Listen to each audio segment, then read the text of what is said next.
कि जिस वक्त कायनात को पैदा किया गया,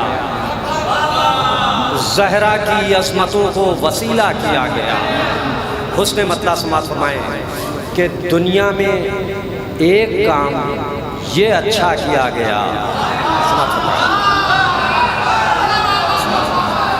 कि दुनिया में एक काम ये अच्छा किया गया, ज़हरा के कातिलों पर तबर्रा किया गया कि ज़हरा के कातिलों पर तबर्रे का ये अमल मखसूस ख़ानदानों में पैदा किया गया।